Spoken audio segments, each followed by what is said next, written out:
नमस्कार साथियों, Dhirendra sir official में आप सभी का स्वागत है। आज हम लोग संपूर्ण भाषा बोध पढ़ने वाले हैं और ये 12 अंक का टॉपिक है और इसे अच्छे से कवर कर लेंगे तो आपके 12 मार्क्स कवर हो जाएंगे और बहुत बहुत आसानी से हो जाएगा। ये टॉपिक सरल है, बस थोड़ा ध्यान रखना है चीज़ों का, बस देखते चलना, आराम से हो जाएगा। चलिए पढ़ते हैं आगे। जैसे भाषा बोध जब हम पढ़ने जाएँ तो इसमें कुछ टॉपिक ऐसे हैं जो इसमें इस साल उनके आने के चांसेस सबसे ज़्यादा हैं, तो उन्हीं आधार पर मैंने उसे क्रम से दिया है।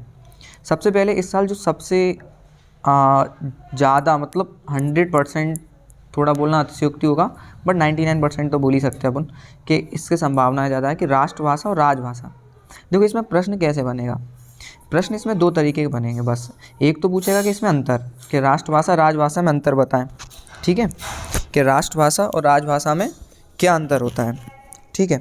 दूसरा प्रश्न क्या बनेगा, दूसरा प्रश्न ये बनेगा कि विशेषता पूछेगा कि राष्ट्रभाषा की विशेषता बताइए या राजभाषा की विशेषता बताइए, इनकी विशेषताएं बतानी है। तो आप इनके पॉइंट्स ही पढ़ लो तो वही विशेषताएं वही अंतर है। हाँ, बस विशेषता में एक बात ध्यान रखना, अगर कभी विशेषता पूछ रहा है तो सिर्फ पॉजिटिव बात करना। विशेषता पूछ रहा है तो पॉजिटिव बात करना। अंतर में हम लोग क्या करते हैं, एक तरफ पॉजिटिव बात करते हैं तो एक तरफ उसकी नेगेटिव सेंस की बात करते हैं। तो ये बात बस थोड़ी ध्यान रखने की है। देखो, राष्ट्रभाषा क्या होती है, नेशनल लैंग्वेज होती है, और राजभाषा क्या होती है, ऑफिशियल लैंग्वेज होती है ना, ध्यान रखना।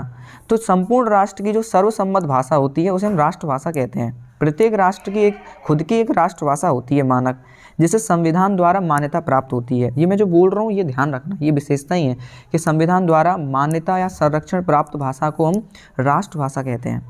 ये संपूर्ण राष्ट्र की सर्वसम्मत भाषा होती है। राष्ट्रभाषा का क्षेत्र विस्तार पूर्वक होता है। राष्ट्रभाषा है ना, पूरे राष्ट्र की भाषा है तो इसका क्षेत्र बड़ा ही होगा। राष्ट्रभाषा अधिक लोगों द्वारा बोली जाती है, सही बात है।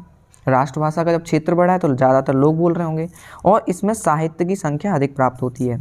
राष्ट्रभाषा में साहित्य की कह सकते हैं संख्या है वो ज़्यादा होती है, इसमें साहित्य ज़्यादा लिखा जाता है। अब राजभाषा पर आते हैं। तो राजभाषा बहुत इंपॉर्टेंट है, पूछ सकता है कि राजभाषा किसे कहते हैं। तो ये लाइन बहुत अच्छी है, ध्यान रखना।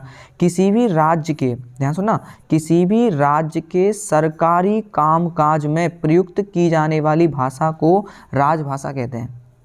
कोई भी राज्य है उसके सरकारी कामकाज में जो भाषा प्रयुक्त होती है उसे हम क्या कहते हैं, राजभाषा कहते हैं, ऑफिशियल लैंग्वेज, ठीक है। राजभाषा का क्षेत्र सीमित होता है, ये प्रत्येक राज्य की अलग होती है, ध्यान रखना। राजभाषा प्रत्येक राज्य की अलग होती है लेकिन राष्ट्रभाषा पूरे राष्ट्र की एक होती है।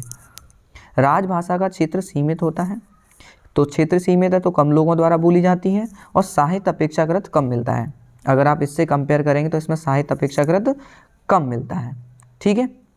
अगर इसे संविधान में मान्यता मिल जाए तो इसकी विशेषता बढ़ जाती है। चलिए आगे बढ़ते हैं। ये कुछ बात है, ध्यान रखना। हिंदी भारत की राजभाषा है। कई बार हम लोग सोच लेते हैं कि हिंदी हमारी राष्ट्रभाषा है, नहीं, भारत की राष्ट्रभाषा कोई भी नहीं है। ध्यान रखना, ये बहुत इंपॉर्टेंट पॉइंट है। भारत की राष्ट्रभाषा कोई भी नहीं है, हिंदी भारत की राजभाषा है, ऑफिशियल लैंग्वेज है। वर्तमान में अगर बात करें तो भारत के 7 राज्यों की राजभाषा क्या है, हिंदी है। हिंदी कितने राज्यों की राजभाषा है, 7 राज्यों की राजभाषा है हिंदी, ठीक है। चलिए आगे बढ़ते हैं। तो ये आपका टॉपिक बहुत इंपॉर्टेंट है, इसे अच्छे से कवर कर लेना, ये पक्का इस साल आने वाला है 2 अंकों में, ठीक है। आगे, अब आगे बढ़ते हैं। क्षेत्रीय शब्द क्या होते हैं। क्षेत्रीय शब्द जो किसी क्षेत्र विशेष में बोले जाते हैं उन्हें हम क्या कहते हैं, क्षेत्रीय शब्द कहते हैं। जो किसी क्षेत्र विशेष में बोले जाते हैं, किसी एक ही एरिया में बोले जाते हैं, उसे हम क्षेत्रीय शब्द कहते हैं, है ना। गांव वगैरह में बोले जा सकते हैं तो उन्हें हम क्षेत्रीय शब्द कहते हैं। इन्हें देशज भाषा के शब्द भी बोल सकते हैं, देसी भाषा के शब्द होते हैं तो इन्हें देशज भी बोलते हैं कई जगह पे। इनकी उत्पत्ति का कोई स्रोत नहीं होता, मतलब ये कहीं से भी आ जाते हैं, आपने गढ़ लिए तो ये कहीं से भी आ सकते हैं। तो इनके आपसे पेपर में क्या पूछेगा कि देशज 5 देशज शब्द लिखिए। 2 नंबर में पूछ जाए या क्षेत्रीय शब्द पूछ ले, वास्तव में बहुत आसान होगा। तो देखिए लिखेंगे लोटा, साकर, तौलिया, झाड़ू, पोंछा, झोला, ये सब आपके क्या है, क्षेत्रीय शब्द हैं। तो 5 क्षेत्रीय शब्द याद कर लेना और क्षेत्रीय शब्द क्या होते हैं ये बता देंगे तो हो गया। अब तकनीकी शब्द देखो, तकनीक, टेक्नोलॉजी, तकनीकी शब्द क्या होते हैं। देखिए तकनीकी शब्द वे शब्द होते हैं जो कोई निर्मित या खोजी गई वस्तु होती है जो कोई निर्मित या खोजी गई वस्तु होती है जिसमें हम अपने विचार व्यक्त करते हैं अथवा विचार को व्यक्त करते हैं। मतलब कोई शब्द ऐसा हो जिसका तकनीक से संबंध हो, ज्ञान विज्ञान से संबंध हो, या किसी ज्ञान विज्ञान के क्षेत्र से इसका संबंध हो, उसे हम तकनीकी शब्द कहते हैं। जो खोजी या निर्मित की गई वस्तु का आधार देता है उसे हम क्या कहते हैं? तकनीकी शब्द कहते हैं। आप थोड़ा सा ऐसे याद करेंगे कि ऐसे शब्द जिनका संबंध ज्ञान विज्ञान से होता है और जो किसी तकनीक से अपना संबंध रखते हैं उन्हें हम तकनीकी शब्द कहते हैं। टेक्निकल शब्द जो आया है ना, तकनीक, वो ये आपका जो हिंदी पर्याय है। टेक्निकल जो अंग्रेजी का शब्द है और इसका हिंदी पर्याय क्या है? तकनीक शब्द। याद रखना, टेक्निकल अंग्रेजी शब्द है, उसका हिंदी पर्याय क्या है? तकनीक शब्द। इन्हें हम पारिभाषिक शब्द भी कहते हैं। इन्हें हम क्या कहते हैं? पारिभाषिक शब्द। अब वो पूछ लेगा कोई 5 तकनीकी शब्द लिखिए, तो देखिए कोई भी तकनीक टेक्नोलॉजी शब्द आपको फिजिक्स केमिस्ट्री बायो के कोई भी वर्ड याद हो तो आप 5 वर्ड लिख दीजिए। जैसे मैंने यहाँ लिख दिया गुरुत्वाकर्षण, इंग्लिश में नहीं हिंदी में ही लिखना है। आवृत्ति, फ्रिक्वेंसी, बेग, है ना, वेलोसिटी, त्वरण, एसिलेशन, आयोग, है ना, कमीशन, एजेंट, अभिकर्ता, पोषण, न्यूट्रिशन। तो इस प्रकार के 5-6 शब्द याद कर लोगे तो आपके तकनीकी शब्द हो जाते हैं। ठीक है, आगे बढ़ते हैं। हाँ, यहाँ पे एक टॉपिक दिया है, मैंने कुछ शब्द लिखे हैं। अब इसमें आपको पहचाना निपात कौन से हैं। क्या भैया? निपात। तो निपात क्या होते हैं? देखिए, जो वाक्य में प्रयोग होते हैं जोड़ देने के लिए, जो किसी वाक्य में जोड़ देने के लिए प्रयोग किए जाते हैं, है ना, विशेष बल देने के लिए प्रयोग किए जाते हैं, उन्हें हम निपात कहते हैं। ये वाक्य के अंग नहीं होते, ध्यान रखना, निपात वाक्य के अंग नहीं होते। अगर इनको वाक्य से हटा दिया जाए तो वाक्य पर कोई प्रभाव नहीं पड़ता है। तो पेपर में पहचानने को आएगा, बताओ इनमें से निपात कौन सा है। तो चलिए मैंने यहाँ लिख के दिया है आपको, जैसे मुझे ही कपड़े धोने पड़ेंगे। अब देखो यहाँ निपात पहचानना है, तो आप पेपर में अपने आप जज कर सकते हो कि ऐसा शब्द मैं हटाऊं जिससे मेरा वाक्य बिगड़े ना, तो वो निपात होगा। ठीक है, निपात एक तरह से अव्ययी होते हैं। निपात एक तरह से क्या होते हैं? अव्यय होते हैं, ये बात ध्यान रखना। ठीक, चलिए, तो निपात जहाँ पे क्या है, जैसे ही, मुझे ही कपड़े धोने पड़ेंगे, जोर दे रहा है ना, मुझे ही, मतलब मुझे ही काम करना है, तो जोर भी दे रहा है। अगर आप इसे हटा दें, है ना, तो कोई प्रभाव नहीं पड़ेगा, मुझे कपड़े धोने पड़ेंगे। ठीक है, तो ये बात सही है ना। तो ये क्या हो गया? आपका निपात हो गया, क्योंकि ये वाक्य का अंग नहीं है, तो इसे हटाने से वाक्य में कोई प्रभाव नहीं पड़ेगा। जैसे यहाँ पे लिखा है तुम्हारे साथ यह भी चलेगा, है ना, तो यहाँ पे क्या है? निपात भी। क्या है यहाँ पे? भी। घर लौटना ही उचित होगा, ही, है ना। यहाँ क्या लिखा है? यहाँ से नदी के किनारे तक जंगल ही जंगल है, तक। तो जैसे मैंने कहा यहाँ पर है भी, है ना, ही, तो, से, अभी, ना। तो इस प्रकार के शब्द निपात होते हैं। आपको पेपर में बस दिमाग में ये रखना है कि आप उसको, उस शब्द को क्या करना? हटाना। जो भी लग रहा है कि ये मेरा निपात है तो आप उसे हटाना, फिर वाक्य को प्रयोग करके देखना। अगर आपका वाक्य बिगड़ रहा है तो आपने गलत चेक की, गलत बनाया है, और आपका वाक्य सही चल रहा है तो आपका निपात सही है। ठीक है, ये हो गया। अब आता है शब्द युग्म। क्या होते हैं शब्द युग्म? युग्म का मतलब होता है बेटा जोड़ा। युग्म का मतलब क्या होता है? जोड़ा, है ना। जब 2 शब्द एक साथ जोड़े के रूप में प्रयोग किए जाते हैं उन्हें हम क्या कहते हैं? शब्द युग्म कहते हैं। क्या कहते हैं? शब्द युग्म कहते हैं, शब्दों का जोड़ा कहते हैं। जब 2 शब्द एक साथ जोड़े के रूप में प्रयोग किए जाते हैं उन्हें हम शब्द युग्म कहते हैं। ठीक है, अब ये कितने प्रकार के हैं देखिए। एक होता है पुनरुक्त शब्द युग्म। पुनरुक्त मतलब एक ही जैसा शब्द, सेम शब्द एक से आगे एक आप वैसा ही रिपीट हो जाए तो उसे क्या कहते हैं? पुनरुक्त शब्द युग्म कहते हैं। जैसे यहाँ पे लिखा है चलते चलते, एक ही शब्द है, एक से आगे आ गया तो ये पुनरुक्त शब्द युग्म है। जैसे पास पास, धीरे धीरे, तो ये सब क्या है? पुनरुक्त शब्द युग्म हो गए। क्या हो गए? पुनरुक्त। अब एक होता है सजातीय शब्द युग्म। समान जाति के शब्द यूज होंगे इसमें। क्या यूज होंगे? समान जाति के, मतलब एक ही जाति के शब्द यूज होंगे जिनका मतलब एक ही होगा। जिनका मतलब क्या होगा? एक ही होगा। जैसे पूजा पाठ, गीत संगीत, तो ये आपके क्या हो गए? सजातीय शब्द युग्म हो गए। विपरीतार्थी मतलब एक पॉजिटिव होगा, दूसरा क्या होगा? नेगेटिव होगा, विपरीत होगा। तो ये जीवन मरण, जैसे विलोम होता है माता पिता, तो इस प्रकार से विपरीतार्थी हो गया। समानार्थी जैसे पर्यायवाची होते हैं ना, वो है ये, समान अर्थ वाले होंगे। जैसे सुख चैन, काम काज, है ना, जैसे पर्यायवाची होते हैं। ये क्या होते हैं? आपके पर्यायवाची होते हैं। ये क्या होते हैं? आपके पर्यायवाची होते हैं। ये आपके विलोम की तरह होते हैं। ठीक है, ध्यान रखना। चलो अब आते हैं सार्थक निरर्थक। देखिए, सार्थक का मतलब होता है जिसका सही अर्थ हो, निरर्थक का मतलब जिसका अर्थ ना हो। मतलब ऐसे शब्द के जोड़े जिसमें एक का तो अर्थ हो सार्थक और एक क्या हो? निरर्थक हो, तो उसे हम कहते हैं सार्थक निरर्थक शब्द युग्म। इन्हें हम छंदबद्ध शब्द युग्म भी कहते हैं। इन्हें हम क्या भी कहते हैं? छंदबद्ध। क्या भी कहते हैं सर? छंदबद्ध शब्द युग्म भी कहते हैं। ठीक है, जैसे चाय वाय, चाय का तो अर्थ है, वाय क्या है ना, चादर वादर, है ना। तो इनको हम क्या कहते हैं, सार्थक निरर्थक शब्द युग्म कहते हैं भैया। चलो अब निरर्थक शब्द युग्म क्या होते हैं, ये निरर्थक का मतलब दोनों ही का कोई अर्थ ना हो, दोनों ही निरर्थक हो तो उन्हें हम कहते हैं निरर्थक शब्द युग्म। जैसे लिखा है अंट संट चटर पटर, है ना, तो इनके कोई अर्थ नहीं है, तो ये क्या है, निरर्थक शब्द युग्म हो जाते हैं। बस इतना ध्यान रखना, और कोई खास बात नहीं है। ठीक है, आगे बढ़ते हैं। अब आता है टॉपिक तुम्हारा वाक्य। टॉपिक क्या आता है, वाक्य। देखिए वाक्य क्या होता है, देखिए वाक्य क्या होता है कि सार्थक शब्दों के क्रमबद्ध समूह को, सार्थक माने जिन शब्दों का सही अर्थ हो और उनका समूह कैसा हो, क्रमबद्ध, सार्थक शब्दों के क्रमबद्ध समूह को वाक्य कहते हैं। शब्द कैसे होने चाहिए, सार्थक, उनका समूह कैसा हो, क्रमबद्ध। सार्थक शब्दों के क्रमबद्ध समूह को क्या कहते हैं, वाक्य कहते हैं। अब वाक्य के कितने प्रकार होते हैं, दो। वाक्य के कितने प्रकार होते हैं, दो, अर्थ के आधार पर और रचना के आधार पर। देखिए अर्थ के आधार पर वाक्य भेद होते हैं 8 और रचना के आधार पर वाक्य भेद होते हैं 3। रचना के आधार पर वाक्य भेद कितने होते हैं, 3। ठीक है, ध्यान रखना ये ऊटी में आएगा। अर्थ के आधार पर वाक्य भेद कितने होते हैं, 8, अर्थ 8, रचना के आधार पर कितने होते हैं, 3। अब ये 8 कौन कौन से होते हैं, देखो जैसे विधिवाचक, विधिवाचक आपका सरल वाक्य होता है। विधिवाचक आपका क्या होता है, सरल वाक्य होता है, जिसमें एक उद्देश्य और एक विधेय होता है। जिसमें क्या होता है, एक उद्देश्य एक विधेय होता है। उद्देश्य मतलब सब्जेक्ट होता है, विधेय मतलब उसके अलावा जो कुछ बचता है वो होता है, जिसे आप ऑब्जेक्ट कह सकते हैं, है ना। तो एक उद्देश्य एक विधेय हो उसे हम विधिवाचक कहते हैं। सरल वाक्य होगा, देखते ही समझ में आ जाएगा। अब एक होता है निषेधवाचक। निषेधवाचक की पहचान आप सभी जानते हैं, जिसमें नहीं लगा होता है। क्या लगा होता है, नहीं, नकारात्मक होता है, तो वो निषेधवाचक हो गया। अब एक होता है आज्ञावाचक। देखिए आज्ञावाचक में हमेशा ऑर्डर दिया जाता है। क्या दिया जाता है, ऑर्डर, आज्ञा दी जाती है, और इसमें ओ का स्वर आता है। किसका स्वर आता है, ओ का स्वर। अब ओ का स्वर मतलब समझना, इसमें ओ की ध्वनि आती है, तो यह काम करो। जैसे आप ये पहचाने की ट्रिक है, जैसे कहते हैं मंदिर जाओ, आपसे किसी ने कहा कि मंदिर जाओ, तो इसमें क्या आया, ओ का स्वर आया कि नहीं आया, मंदिर जाओ, है ना।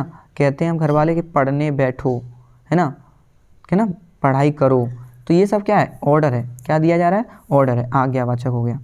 ठीक, अब आता है प्रश्नवाचक। सभी जानते हैं कि इसमें प्रश्न किया जाता है। क्या किया जाता है, प्रश्नवाचक चिन्ह आता है, प्रश्न किया जाता है, और क्या, क्यों, कब, कैसे, ये ककार आते हैं। आप प्रश्न देखेंगे, क्या, क्यों, कब, कैसे ये आए और प्रश्नवाचक चिन्ह आ जाए, समझ जाना क्या है, प्रश्नवाचक है।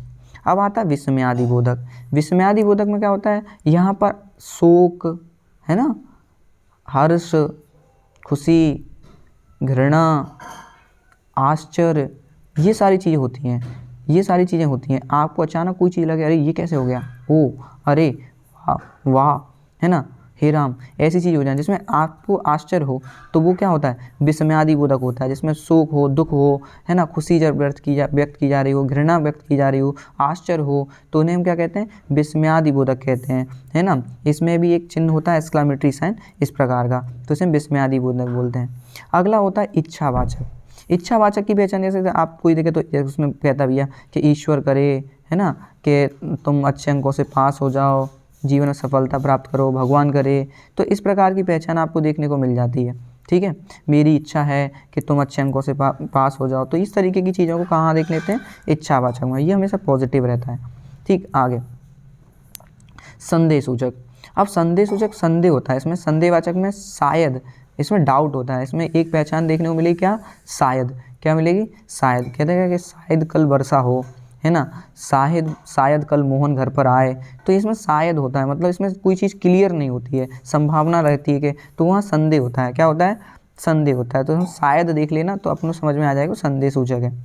अब लास्ट है संकेतवाचक। ये अच्छा है, ध्यान सुनना। संकेतवाचक में क्या होता है, जहाँ एक क्रिया, सुनना ध्यान से, जहाँ एक क्रिया दूसरी क्रिया पर निर्भर हो, जहाँ एक क्रिया दूसरी क्रिया पर निर्भर हो, जहाँ एक क्रिया दूसरी क्रिया पर क्या हो, निर्भर हो, उसे हम क्या कहते हैं, संकेतवाचक कहते हैं। क्या कहते हैं, संकेतवाचक कहते हैं। एक क्रिया किस पर निर्भर होगी, दूसरी क्रिया पर निर्भर होगी, मतलब एक क्रिया का मतलब तभी है जब दूसरी क्रिया होगी। जैसे उदाहरण समझते हैं कि यदि बारिश होगी, इसमें यदि का ज़्यादा रोल रहता है कि यदि वर्षा होगी, यदि वर्षा होगी तो फसल पकेगी, तो फसल पकेगी। अब सुनना, अब इसमें हमने लिखा ये, तो बारिश होना एक क्रिया है, ध्यान सुनना, तो वर्षा होना एक क्रिया हो गई, और फसल का पकना एक क्रिया हो गई। तो जब वर्षा होगी तभी फसल पकेगी। तो मतलब एक क्रिया दूसरी क्रिया पे क्या हो गई, निर्भर। यदि तुम पढ़ाई करोगे तो निश्चित सफल हो जाओगे। तुम्हारे पढ़ने पर तुम्हारी सफलता निर्भर कर रही है, यानी एक क्रिया दूसरी क्रिया पर निर्भर कर रही है, तो वहाँ कौन सा होगा, संकेतवाचक होगा। क्या होगा सर, संकेतवाचक होगा। अब रचना के आधार पर देख लेते हैं, ठीक है। अब रचना के आधार पर देखते हैं तो वाक्य कितने प्रकार के होते हैं, 3 प्रकार के, सरल वाक्य, मिश्र वाक्य, संयुक्त वाक्य, ठीक है। सरल, संयुक्त, मिश्र, 3 प्रकार के होते हैं रचना के आधार पर। सरल क्या होता है, जहाँ एक उद्देश्य एक विधेय हो, सरल वाक्य है, ठीक है। जैसे लिखा है श्याम जा रहा है, सरल वाक्य है। अब मिश्र वाक्य क्या होता है, देखिए मिश्र वाक्य क्या होता है, अभी थोड़ा सा आपको इस ट्रिक पर ध्यान देना है, बहुत शानदार ट्रिक है, आपके सारे क्वेश्चन इसी से बनेंगे, बस दिमाग में रखना। मिश्रा जी की युगल जोड़ी आश्रित है, ट्रिक का नाम क्या है कि मिश्रा जी की युगल जोड़ी आश्रित है। ठीक है, मिश्रा से क्या याद रखना है कि मिश्र वाक्य की ट्रिक है। यहाँ पे एक वर्ड आया जी, यहाँ पे एक वर्ड क्या है जी, तुम्हें इसे जी पर ध्यान देना है। तो जा से जितने भी शब्द वाक्य में दिख जाएँ, ठीक है, ध्यान रखना, जा से जितने भी शब्द ध्यान दिख जाएँ, देखिए तो वो क्या किसकी पहचान बता रहा होता है, मिश्र वाक्य की। जैसे मैंने कहा जो, वाक्य अगर आपका जो से जुड़ता हुआ दिख रहा है तो समझ जाना मिश्र वाक्य है। जब तब, अब जोड़ा लिखा है ना, युगल जोड़ी, तो जोड़े में शब्द होंगे, शब्द किस में होंगे, जोड़े में। जैसे जब तब, ज्यों त्यों, जैसे वैसे, जहाँ वहाँ, जब तब, तो ये सब जा से हैं और जोड़े से हैं। तो ये आपकी पहचान सीधी सीधी किसकी है, मिश्र वाक्य। ये वाक्य में दिख जाए बेझिझक मिश्र वाक्य लगा देना, ठीक है। अगर एक पहचान और याद करनी है तो इसमें क्या होता है, 2 वाक्य होते हैं, इसमें क्या होते हैं, 2 वाक्य होते हैं। एक आपका प्रधान वाक्य होता है, एक आपका प्रधान होता है और दूसरा आपका आश्रित होता है। दूसरा आपका क्या होता है, आश्रित होता है। मैंने कहा ना मिश्रा जी की युगल जोड़ी आश्रित है, तो इसमें एक पहला प्रधान वाक्य होता है, दूसरा क्या होता है, आश्रित होता है। तो जो दूसरा वाला होता है ना, आश्रित, आश्रित माने डिपेंड, तो दूसरा वाला किस पर डिपेंड होता है, पहले वाले पर डिपेंड होता है। दूसरा वाला किस पर डिपेंड होता है, पहले वाले पर डिपेंड होता है, मतलब आश्रित होता है। दूसरा वाला किस पर डिपेंड होता है, पहले वाले पर डिपेंड होता है, हमेशा ध्यान रखना। जैसे मैंने कहा कि मेरे पास जो घड़ी है वह खराब है, ठीक है। अब देखो, अब यहाँ पे पहचानते हैं हम लोग, अब मेरे पास जो घड़ी वह खराब है, तो देखो यहाँ पे सबसे पहली विशेषता तो जो ही मिल गई, मैंने कहा जो, तो बेझिझक पहचान लो मिश्र वाक्य है। लेकिन मान के चलते हैं आपको ये नहीं, आपको आश्रित पहचानना, तो पहला वाक्य तो आप छुपा लो, ये आपका प्रधान वाक्य है। अब आप दूसरा पढ़ो, वह खराब है, वह खराब है। अगर आप इस वाक्य को अकेला देख रहे हैं, वह खराब है, तो ये तो सरल हो गया ना, अकेला ऐसे ही देखो वह खराब है, तो ये तो सरल की तरह बिहेव कर रहा है, क्योंकि इसका भावार्थ इस पर निर्भर कर रहा है। क्या खराब है, मेरे पास जो घड़ी है वो खराब है, तो ये आश्रित है, ये प्रधान है। तो आप जितना दिमाग लगाओ तो ठीक, वरना ये तो आपके लिए बेस्ट है, ठीक है। अब संयुक्त, 2 या 2 से अधिक सरल वाक्यों से जुड़ने वाले वाक्य बनता है संयुक्त, ठीक है। इसमें आपको क्या करना, ये अव्यय से, युग्मों से जुड़ा हो जाता है। देखो, तो इसमें क्या ध्यान रखना कि वाक्य किससे जुड़ा होगा, और, अथवा, किंतु, परंतु, लेकिन, इसलिए। 2-3 बार राइमिंग से बोलेंगे, याद हो जाएगा। और, अथवा, किंतु, परंतु, लेकिन, इसलिए। अगर इनसे आपके वाक्य जुड़े हुए दिख जाएं तो वो क्या हो जाएगा, संयुक्त वाक्य। ये ट्रिक आपको बहुत काम देने वाली है अभी, जब वाक्य रूपांतरण करने को आएगा ना, जिस मिश्र से सरल बनाइए, संयुक्त से मिश्र बनाइए, सरल से मिश्र बनाइए, तो आप तुरंत इन ट्रिकों को पुट कर दीजिए और आपका काम हो जाएगा, ठीक है। अब मुहावरा लोकोक्ति क्या है, देखो आप जहाँ से भी पढ़ रहे होंगे वहाँ आपको मुहावरे लोकोक्ति दिए होंगे। मैं आपको अंतर बता देता हूँ, है ना, क्योंकि अब इसके चांसेस थोड़े कम हैं, पर फिर भी पढ़ लेते हैं। मुहावरा वाक्यांश होता है, वाक्य का टुकड़ा होता है, पूरा वाक्य नहीं होता। मुहावरा वाक्यांश होता है। और लोकोक्ति क्या होती है, लोकोक्ति पूर्ण वाक्य होती है। लोकोक्ति क्या होती है, पूर्ण वाक्य होती है, ठीक है। मुहावरों के अंत में ना होता है, मुहावरों के अंत में क्या होता है, ना, है ना। मुहावरे की जब आप ज़्यादा पढ़ोगे तो आपको अधिकांश टाइम, कुछ एक्सेप्शन होते हैं, ध्यान रखना, मुहावरों के अंत में अधिकांश टाइम ना होता है। जैसे आप बोल दिए ना, ईद का चांद होना, ना आया कि नहीं आया एंड में। 9-2-11 होना, ना आया कि नहीं आया। एक ही थाली का चट्टे बट्टा होना, ना आया कि नहीं आया। तो मुहावरों के अंत में अधिकांशतः ना आता है, लेकिन लोकोक्ति के अंत में ना नहीं आता। मुहावरा भाषा का श्रृंगार होता है और लोकोक्ति साहित्य का गौरव होती है। तो ये थोड़े से अंतर हैं, ध्यान रखना। मुहावरा अरबी भाषा का शब्द है, ध्यान रखना। मुहावरा किस भाषा का शब्द है, अरबी भाषा का शब्द, उटी बन सकती है। लोकोक्ति का शाब्दिक अर्थ होता है कहावत। क्या होता है बेटा, कहावत, ठीक है। ये हो गया। और मुहावरे लोकोक्ति जहाँ से पढ़ रहे हो, जो भी गाइड वगैरह कुछ भी हो वो याद कर लेने, पढ़ लेने, ठीक है, पढ़ लो बस, 1-2 बार याद हो जाते हैं, सरल आते हैं। अब वाक्य का शुद्धिकरण और वाक्य परिवर्तन, ये मैंने अभी ट्रिक बताई है, उससे काम हो जाएगा। अभी मैं आपको एक PDF इसी में जोड़ के दिया हूँ, आप पढ़ना, देखिए बस अपना समाप्त हो गया। अब भाव पल्लवन किसे कहते हैं? देखिए जब हम अपने भावों और विचारों को विस्तार पूर्वक लिखते हैं, बढ़ा के लिख देते हैं, उसे भाव पल्लवन कहते हैं। जैसे किसी टॉपिक पर आपको लिखना आया कि उसने कह दिया कि बताइए कि ईश्वर किसी विशेष धर्म या जाति का नहीं होता, एक टॉपिक दे दिया कि ईश्वर किसी विशेष धर्म और जाति का नहीं होता, इस पर आप भाव पल्लवन कीजिए, मतलब अपने भाव या विचार व्यक्त कीजिए। तो भैया लिख दो 2 नंबर में 3 से 4 लाइन लिख दो कि हाँ भैया भगवान के लिए सभी बराबर होते हैं, जैसे एक माता पिता के लिए सभी बच्चे बराबर होते हैं, वैसे ही ईश्वर की नज़र में हम उसके बच्चे हैं, तो वो किसी के साथ भेदभाव नहीं करता, वो नहीं देखता कि हम किस धर्म के हैं, किस जाति के हैं, वो सबके लिए बराबर होता है। तो इस प्रकार से अपने विचार व्यक्त करने हैं। परिभाषा मैं दे दिया हूँ कि भाव पल्लवन अपने भावों विचारों को विस्तारपूर्वक लिख देने की कला को भाव पल्लवन कहते हैं। अब संक्षेपण क्या होता है? संक्षेपण आने की संभावना बिल्कुल नहीं होती। परिभाषा आ जाए तो ये है, देखो क्या होता है, पेपर में इतना बड़ा मटेरियल लिखा होगा, उसमें 4-5 लाइनें लिखी होंगी, अब वो तुमसे कहेगा कि इस पर संक्षेपण कीजिए, इन पंक्तियों पर संक्षेपण कीजिए। मतलब वो तुमसे ये कह रहा है कि इस लिखित सामग्री में से ऐसी बातें हटा दो जो प्रासंगिक नहीं है, जो कैसी नहीं है, प्रासंगिक नहीं है, और क्रमबद्ध लिख दो, मतलब इसको शॉर्ट कर दो। संक्षेपण का मतलब होता है शॉर्ट, टू शॉर्ट, मतलब संक्षिप्त करना, छोटा कर देना। मतलब विस्तृत सामग्री को क्या कर दीजिए आप, छोटा कर दीजिए, 1/3 कर दीजिए। कितना कर दीजिए? 1/3 कर दीजिए। मतलब हमें काट छाँट करनी है, कहने का मतलब ये।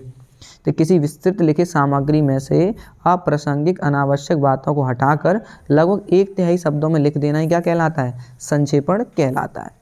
ठीक है। अब आता है संवाद। संवाद किसे कहते हैं? 2 या 2 से अधिक व्यक्तियों के बीच होने वाले भाषण को संवाद कहते हैं। इसमें 2 लोगों के बीच की बात होती है, एक कुछ कहेगा, दूसरा कुछ कहेगा, तीसरा फिर पहला कुछ कहेगा, फिर दूसरा जवाब देगा, ये संवाद होते हैं। जैसे डॉक्टर और मरीज के बीच का संवाद है कि डॉक्टर, तो डॉक्टर कहता है हाँ हाँ बोलिए क्या बात है, फिर मरीज कहेगा कि कल से मेरे सिर दर्द हो रहा है, और इस प्रकार से लिखना है। संवाद छोटे होते हैं, छोटे छोटे लिखे जाते हैं, अभी मैं वो भी दिखा दूंगा कैसे होता है। अनुच्छेद लेखन पक्का 3 नंबर में आएगा, ये किस में आएगा? 3 नंबर। पैराग्राफ लिखना होता है। अनुच्छेद लेखन में क्या लिखना होता है? एक पैराग्राफ लिखना होता है। आप इस पर एक पैराग्राफ लिख दीजिए। तो ये टॉपिक मैंने कुछ दे दिए, इनको बस रीड कर लेने हैं। क्या करना है? रीड कर लेना है, और 4-4, 5-5 लाइनें निकाल लेनी है, और उन लाइनों से प्लस करके ध्यान रखना कि मैं ऐसी लाइन निकालूं जो मुझे आगे की 2 लाइन उससे याद रहे। तो ऐसे करके करना, एग्जैक्ट याद करने की कोई उसमें ज़रूरत नहीं होती, बेटा हिंदी है ना। तो इस प्रकार से अनुच्छेद लेखन आता है, किसी भी टॉपिक पर आ सकता है, पर ये महत्वपूर्ण टॉपिक है, ध्यान रखना। इनको अच्छे से, इन पे 4-4, 5-5, 6-6 लाइनें कवर निकाल लो और लिख लो अपनी नोट में। ठीक है। अब ये हो चुका है, ये आपका भाषा बोध। अब देखो, अब मैं इसमें आपको कुछ तरीके बता दूं। जैसे वाक्य शुद्धिकरण है, तो ये मैंने आपको वाक्य शुद्धिकरण बताया कि वाक्य में अशुद्धि देगा, आपको शुद्ध करना होगा। तो जैसे उसमें दे दिया, जैसे आपका भवदी है, तो आपको देखो क्या होता है, हमें साफ साफ देखने को लगता है कि यार ये तो सही तो लिखा है, पर नहीं, क्या होता है, गलत होता है। या तो आपको आपका लिखना होगा या भवदी है, एक चीज़ लिखनी होती है ना। तो इस प्रकार से एक गलत वाक्य दिया होगा, आपको सही करना होगा। जैसे आपको सादर पूर्वक प्रणाम है ना, तो सादर आदर पूर्वक एक नहीं होगा, असादर पूर्वक ने, जैसे पूरा ऐसे कर दो, कुछ सादर और पूर्वक दोनों अलग अलग एक साथ लिखोगे तो वो क्या है, गलत है। आप सादर प्रणाम है आपको, है ना। ऐसे ही पूछ सकता है कि आप सादर पूर्वक आमंत्रित हैं, नहीं, आप सादर आमंत्रित हैं। ठीक है। तो इस प्रकार की होती है। जैसे उसने कहा कि उसने 4 कलम 4 पेंसिल खरीदी, अब 4 कलम 4 पेंसिल नहीं, इसमें और कहाँ रह गया, 4 कलम और 4 पेंसिल खरीदी, है ना। उसने मेरे को कुछ नहीं कहा, अभी कितना गलत लिखा है, मेरे को, तो उसने मुझे कुछ नहीं कहा। तो इस प्रकार से ये चीज़ें हैं ना, जैसे आप पढ़ना है। जैसे विद्वान महिला है, तो महिला के साथ विदुषी यूज़ होता है, क्या होता है, विदुषी। जैसे गुणवान के साथ गुणवती यूज़ होता है। ठीक है। तो इस प्रकार की क्या अशुद्धियाँ होती हैं, है ना। तो मैंने ये आपको अशुद्धियाँ दे दी हैं, तो आप इनको अच्छे से जैसे मान के चलो रीड कर लो, है ना। तो जैसे गांधी जी का देश, अब देश गांधी जी का थोड़ी था, है ना, गांधी जी का देश थोड़ी था, देश गांधी जी का होगा, ऐसे होगा। ठीक है। तो इस प्रकार से जैसे हम लोगों ने इसमें लिख रखे हैं, तो ये आप पढ़ लेने हैं। जैसे गुरु के ऊपर श्रद्धा रखनी चाहिए, गुरु के ऊपर क्या, सिर पर नहीं, गुरु के प्रति या गुरु पर श्रद्धा रखनी चाहिए, है ना। तो ये चीज़ें तो ये मैंने आपको दे दी, रीड करने वाली चीज़ें बेटा, इसमें तो मैं कुछ नहीं कर सकता, आप रीड कर लो, क्योंकि देखो मास्टर क्लास है, तो इसमें जल्दी जल्दी पूरा कवर कर लेंगे अपन। अब वाक्य परिवर्तन आ जाता है। अब जैसे वाक्य परिवर्तन है, देख लो बेटा, मैं इसमें बता देता हूँ। देखो मैंने कहा ना कि मिश्रा जी की युगल जोड़ी आश्रित है। विधिवाचक तो सरल होता है कि धातुओं में सोने से अधिक कीमती कोई धातु नहीं है। अब देखो इसमें विधिवाचक बनाना है आपको, तो इसमें तो ये नकारात्मक है, तो ये बस हटा दो, तो बस आपका हो जाए धातु में सोना अधिक कीमती धातु है ना, तो ये आपका विधिवाचक हो गया। अब मैंने कहा कि मिश्रा जी की युगल जोड़ी आश्रित है। देखो अब इसमें कहा, उसमें थोड़ा सा मेरे को एक मिस्टेक नहीं, मैं कम चीज़ बता गया आपको, यहाँ करेक्ट करते हैं बेटा। मिश्रा जी की, तो यहाँ पे मैंने छोटा की भी लिखा है। क्या लिखा बेटा? की। तो कई बार ये की भी दिखेगा ना वाक्य में जुड़ने का, सीधी पहचान है, वो मिश्र वाक्य है। क्या बेटा? मिश्र वाक्य की। ध्यान रखना, छोटा की। कौन सा की? छोटा की। ठीक है, ध्यान रखना। मैंने वहाँ पे मिश्रा जी की तो लिखा है, पर मैं की बोल नहीं पाया हूँ। देखो मैंने यहाँ पे हाईलाइट भी किया है की को, पर मैं यहाँ लिख नहीं पाया हूँ की, तो इसे ठीक कर लेना, है ना। चलो, की भी से भी वाक्य जुड़ा होता है। आगे बढ़ते हैं, देखो ध्यान से अब। तो मैं गीता के रचयिता को नहीं जानता, है ना। तो अब इसे मिश्र वाक्य बनाना है, ठीक है। तो मैं नहीं जानता कि गीता के रचयिता कौन है, ठीक है। तो ये आपका क्या बनेगा? मिश्र वाक्य बन जाएगा। की से जोड़ के बन गया, किससे जोड़ गया? की से ना। आगे, मेरे जीवन का उद्देश्य समाज सेवा है, ठीक है। तो आप फिर की से बना दीजिए। मेरे जीवन का उद्देश्य है कि मैं समाज सेवा करूं, ठीक है। अब जो जिससे बन नहीं रहा, सेंस नहीं आएगा, तो आप की से बना देंगे, है ना। आगे ऐसे संयुक्त वाक्य है ना। और अथवा किंतु परंतु, है ना। दरिद्र होने पर भी वह ईमानदार है ना। तो बोल दे यद्यपि वह दरिद्र है फिर भी वह ईमानदार है, परंतु ईमानदार है ना। तो इस प्रकार से देखिए, किंतु लगा है ना। किंतु परंतु किसकी विशेषता है ना। ये आपकी संयुक्त की है। बनाना क्या है? सरल। तो इसे हटाओ किंतु परंतु को, है ना। समझ रहे हो? वे सज्जन होते हुए भी क्रोधी हैं, है ना। मेरा पुत्र बुद्धिमान है, निषेध नहीं लगा दो, है ना। समझ रहे हो, है ना। सच्चरित व्यक्ति को सभी चाहते हैं। अभी जो से बन रहा है कि जो व्यक्ति सच्चरित होते हैं उनको सभी चाहते हैं। तो इस प्रकार से आपको वो ट्रिक ध्यान में रखनी है। जो लोकप्रिय व्यक्ति होते हैं उनका सभी आदर करते हैं। देखो जो से बन रहा है ये, है ना। तो इस प्रकार से ध्यान रखना। क्लियर होगी बात? हाँ, यहाँ विशेष ध्यान रखना कि बिना अर्थ बदले नकारात्मक आ जाए। तो कई बार बच्चे यहाँ गलती कर देते हैं। जैसे क्वेश्चन दिया कि वह बुद्धिमान लड़का है, तो आपने क्या लिखा? नकारात्मक। अरे सर ने कहा नहीं लगाना है, तो आपने तुरंत लगा दिया कि वह बुद्धिमान लड़का नहीं है। आपने उसे क्या कर दिया? बुद्धिमान लड़का नहीं है। अब वो पहले ही बोल चुका है कि भाव नहीं बदलना चाहिए, अर्थ नहीं बदलना चाहिए। अर्थ तो वो कह रहा है कि वो बुद्धिमान लड़का है। आपको अर्थ बुद्धिमान ही रखना है और नेगेटिव बनाना है, बुद्धिमान रखना है। लेकिन यहाँ आपने नहीं लगा के उसे बुद्धिमान हटा दिया, तो आप उसे बुद्धिमान भी रखें और नेगेटिव भी बनाएं। तो कैसे बनेगा? कि वह लड़का मूर्ख नहीं है, ठीक है। तो ये क्या बन जाएगा? आपका बिना अर्थ बदले नकारात्मक बन जाएगा। तो इस प्रकार के ये वाक्य हैं, ये भी आपको क्या कर लेने हैं? पढ़ लेने हैं। अब देखो संवाद ऐसा होता है, जैसे अभी मैं बोल रहा था, ये दो लोगों के बीच का संवाद हो रहा है, ठीक है। महिला जनसंख्या नियंत्रण पर ही संवाद हो रहा है। महिला ने कहा डॉक्टर से, है ना। तो डॉक्टर, फिर महिला, फिर डॉक्टर, फिर महिला, फिर डॉक्टर। इस प्रकार के संवाद करने, ये आप बस देख लेने, सीख लो, बस इनको देख लो। रटना नहीं है कि ऐसे लिखे आओगे पूरे नंबर मिलते हैं, इसमें कोई क्राइटेरिया ऐसा नहीं है। तो ये हुई आपकी संपूर्ण भाषा बोध। इसी प्रकार से आपको जो मैंने बोला है पढ़ने को, उसे बस पढ़ना है, बाकी प्रैक्टिस आपकी है इसमें। और ये मेरे द्वारा पूरी भाषा बोध आपकी करा दी गई, यही है आपकी भाषा बोध, और इसमें ज़्यादा कुछ खास है नहीं, ठीक है बेटा। तो कर लीजिएगा, प्रैक्टिस करिएगा। अब इसकी ओटी लगा लीजिएगा, ठीक है। मिलते हैं फिर अगली पंच सीरीज में, पार्ट 3 में। तब तक के लिए नमस्कार।